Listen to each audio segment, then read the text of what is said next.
Alright, this is just one of the tutorials I'm making. This one's on commanding. It should cover more than just the basics this time.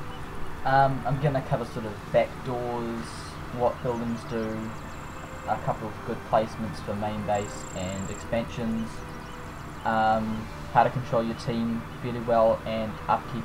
Let's get started with jumping into the commander seat, but since we're in warm-up and I'm in server alone, I'm going to go Control plus CVAC console, type in start game, enter that in, game will start, we can take command, then give team goal 150,000, do it again a few times, give me some gold to demonstrate, and then I'll get started. Start of game, you want to say this Journeyman's player in this map, you're going to want to go to the southwest first, and I'll explain why soon.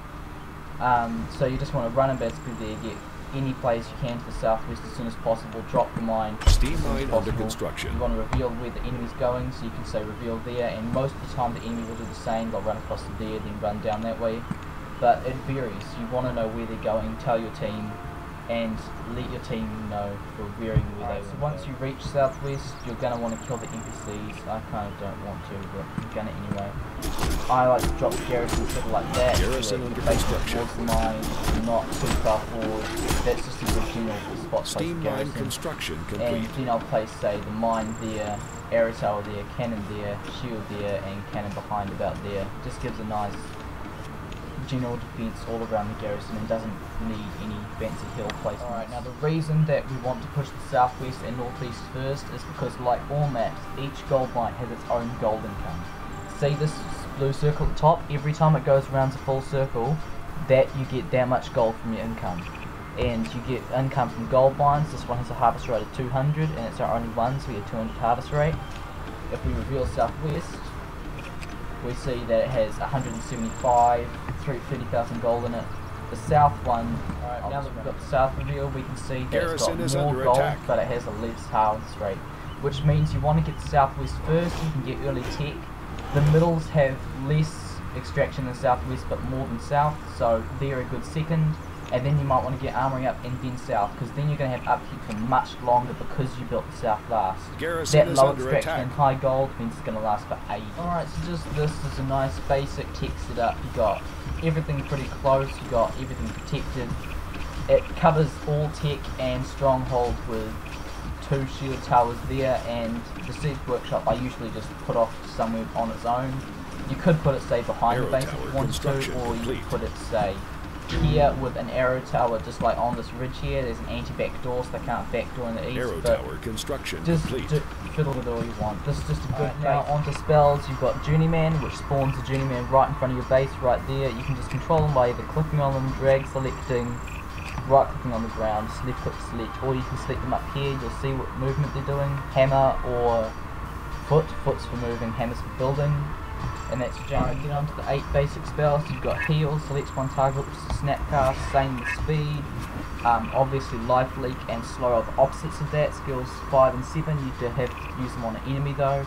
Armor debuff is like that. Area will go down, debuff everyone's armor in the area, and skill number 2, the armor buff, does the opposite.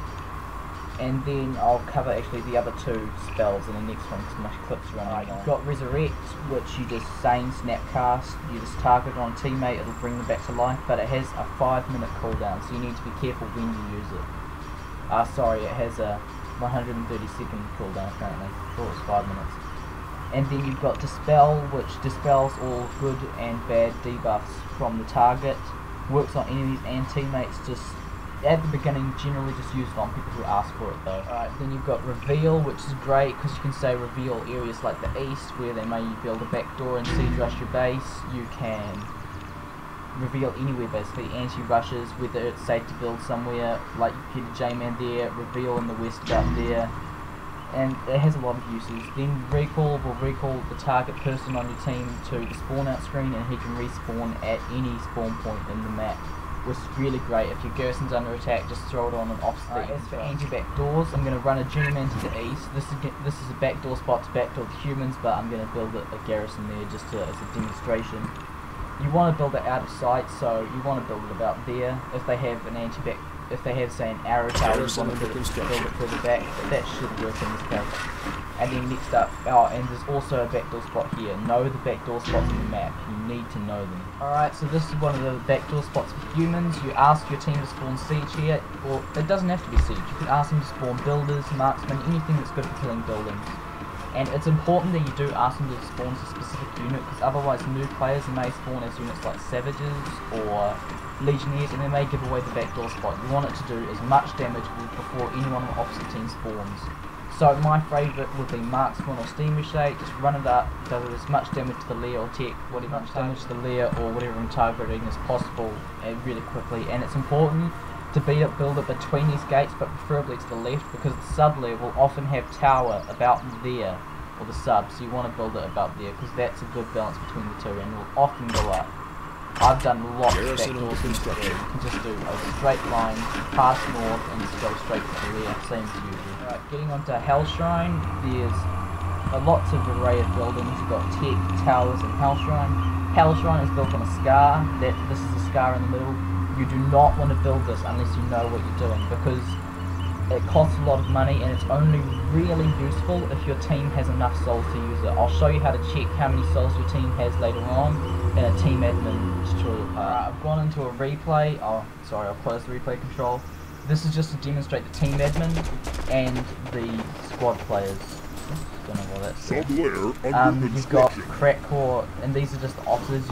These are officers down the left side, and these are all squad members.